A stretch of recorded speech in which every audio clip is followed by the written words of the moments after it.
ಒಂದ್ ಕಡೆ ಕೋಲಾರದ ಕೋಲಾಹಲ ಕಾಂಗ್ರೆಸ್ ಪಾಳ್ಯದಲ್ಲಿ ಹೇಗಾಗ್ತಾ ಇದೆ. ಇಷ್ಟೊತ್ತು ನಾವು ನೋಡಿದ್ವಲ್ಲ, ಎಡಗೈ ಬಲಗೈನಲ್ಲಿ ಯಾವ ರೀತಿಯ ಜಗಳ ಇದೆ. ಮಹದೇವಪ್ಪ ಅವ್ರ ಕಡೆಯವ್ರಿಗೆ ಕೊಡೋದಾ ಅಥವಾ ಬೇರೆ ರಮೇಶ್ ಅವ್ರ ಕಡೆ ಕೊಡೋದಾ, ಮಾಜಿ ಸ್ಪೀಕರ್ ಅವ್ರ ಕಡೆಗೆ? ಈ ಒಂದು ಒಳ ಜಗಳದ ನಡುವೆ ಜೆಡಿಎಸ್ ತನ್ನ ಬೇಳೆ ಬೇಯಿಸ್ಕೊಳಕ್ ಮುಂದಾಯ್ತಾ?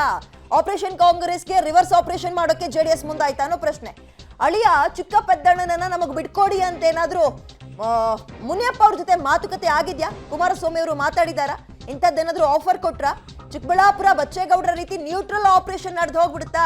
ಉಳಿಸ್ಕೊಳ್ಳಂಗೂ ಇಲ್ಲ, ಅವ್ರ ಪಾಡಿಗೆ ಅವ್ರು ಹೋಗ್ಬೇಕು ಮಗನ್ ಜೊತೆಗೆ. ಈ ರೀತಿಯ ಪರಿಸ್ಥಿತಿಯನ್ನ ತರುತ್ತಾ ಕೋಲಾರದಲ್ಲಿ ಅನ್ನುವಂತಹ ಪ್ರಶ್ನೆ ಕೂಡ ಇದೆ. ಕೋಲಾರದ ಜಟಾಪಟಿ ಸದ್ಯ ನಿನ್ನೆ ಇಡೀ ಸುದೀರ್ಘವಾಗಿ ಸಭೆ ಮಾಡಿದ್ರು ಕೂಡ ಮೇಲ್ನೋಟಕ್ಕೆ ತಣ್ಣಗಾಗಿದೆ, ಒಳಗಿನ್ನೂ ತಣ್ಣಗಾಗಿಲ್ಲ. ಅಭ್ಯರ್ಥಿ ಘೋಷಣೆ ಆಗ್ತಿದ್ದಂತೆ ಬಂಡಾಯ ಹೇಳುತ್ತೆ. ಅದರ ನಡುವೆ ಜೆಡಿಎಸ್ ಇಂತಹ ಒಂದು ನಿರ್ಧಾರಕ್ಕೆ ಬಂದಿದೆ ಅನ್ನೋ ಮಾತುಕತೆ. ರಾಜಕೀಯವನ್ನ ಸೂಕ್ಷ್ಮವಾಗಿ ಗಮನಿಸ್ತಾ ಇದ್ದೇನೆ. ಹಲವಾರು ರೀತಿಯ ಬೆಳವಣಿಗೆಗಳಿದ್ದಾವೆ. ಅದರಿಂದಲೇ ನಾವು ಇನ್ನೂ ಅಧಿಕೃತವಾಗಿ ಘೋಷಣೆಯನ್ನು ಮಾಡ್ತಕ್ಕಂಥದ್ದನ್ನು ಸ್ವಲ್ಪ ಮುಂದಿಟ್ಟಿರ್ತಕ್ಕಂಥ.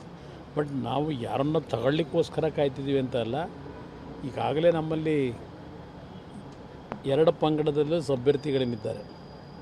ಅಂತಿಮವಾಗಿ ಅಲ್ಲಿಯ ಜನತೆಯ ಭಾವನೆಗೆ, ನನ್ನ ಪಕ್ಷದ ಕಾರ್ಯಕರ್ತರು ಮುಖಂಡರುಗಳ ಭಾವನೆಗೆ ಪಕ್ಷದಲ್ಲಿ ಶಿಸ್ತೆಯಿಂದಿರ್ತಕ್ಕಂಥವ್ರನ್ನೇ ಘೋಷಣೆ ಮಾಡ್ತೀವಿ.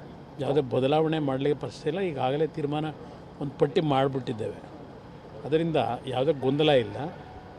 ಆದರೆ ಅಲ್ಲಿಯ ಬೆಳವಣಿಗೆಗಳನ್ನು ಓಕೆ, ಇದ್ರ ಬಗ್ಗೆ ಮತ್ತಷ್ಟು ಮಾಹಿತಿನ ನಮ್ಮ ಪ್ರತಿನಿಧಿ ಸುಕೇಶ್ ನೀಡ್ತಾರೆ. ಸುಕೇಶ್, ಚಿಕ್ಕಪೆದ್ದಣ್ಣನವ್ರನ್ನ ಇಲ್ಲಿ ಕರ್ಕೊಂತಾರಂತೆ. ಈ ಅಂತೆ ಕಂತೆಗಳ ನಡುವೆ ಈ ಸುದ್ದಿ ಎಷ್ಟು ನಿಜ ಆಗ್ಬೋದು? ಮತ್ತೊಂದ್ ಕಡೆ ಅವರನ್ನ ಸೆಳೆದ್ಕೊಂಡ್ರೆ ಜೆಡಿಎಸ್ಗಾಗುವಂತಹ ಅಂತಹ ದೊಡ್ಡ ಲಾಭವಾದ್ರೂ ಏನು, ಅಥವಾ ಈ ಆಪರೇಷನ್ ಕಾಂಗ್ರೆಸ್ಗೆ ಅಂದ್ರೆ ಒಂದು ಕೊಡ್ಲಿಕ್ಕೆ ರೆಡಿಯಾಗಿರುವ ಟಕ್ಕರ, ಇದನ್ನ ಏನ್ ಹೇಳ್ಬೋದು ಈ ಅಂತೆ ಕಂತೆಗಳ ಸುದ್ದಿಗೆ ಅಂತ? ವಿದ್ಯಾದು ಅಂತಕಂತೆ ಅನ್ನುವಂಥದ್ದಲ್ಲ, ಪ್ರಮುಖವಾಗಿ ಈ ವಿಚಾರಕ್ಕೆ ಸಂಬಂಧಪಟ್ಟ ಒಳಗೊಳಗೆ ಒಂದಷ್ಟು ಮಾತುಕತೆ ನಡೆದಿರಬಹುದು ಅನ್ನುವಂಥ ಗುಮಾನಿ ಕಾಂಗ್ರೆಸ್ ಪಾಳ್ಯದಲ್ಲೂ ಕೂಡ ಇದೆ.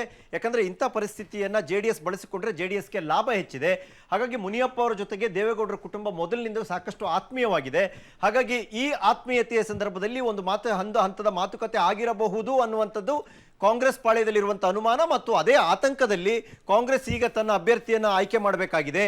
ಯಾಕಂದ್ರೆ ಕಳೆದ ಬಾರಿ ಚಿಕ್ಕಬಳ್ಳಾಪುರದಲ್ಲಿ ಇಂಥದೇ ಒಂದು ನ್ಯೂಟ್ರಲ್ ಆಪರೇಷನ್ ನಡೆದಿತ್ತು. ಅಂದ್ರೆ ನ್ಯೂಟ್ರಲ್ ಆಗಿದ್ದು ಬಿಡಿ, ನಿಮ್ಮ ಪಾಡಿಗೆ ನಾವು ನಿಮ್ಮ ಮಗನನ್ನ ಕರ್ಕೊಂಡು ಬರ್ತೀವಿ ಅಂತ ಕಾಂಗ್ರೆಸ್ನವರು ಕರ್ಕೊಬಂದು ಶರತ್ ಬಚ್ಚೇಗೌಡರು ಅಂದ್ರೆ ಅವರು ಪಕ್ಷೇತರ ಅಭ್ಯರ್ಥಿ ಆದಾಗಲೂ ಕೂಡ ಪರೋಕ್ಷ ಬೆಂಬಲವನ್ನು ಕೊಟ್ಟು ಗೆಲ್ಸ್ಕೊತಾರೆ. ಮತ್ತೆ ಆನಂತರ ಕಾಂಗ್ರೆಸ್ನ ಟಿಕೆಟ್ ಕೊಟ್ಟು ಜನರಲ್ ಎಲೆಕ್ಷನ್ ಅಲ್ಲಿ ಗೆಲ್ಸ್ಕೊತಾರೆ.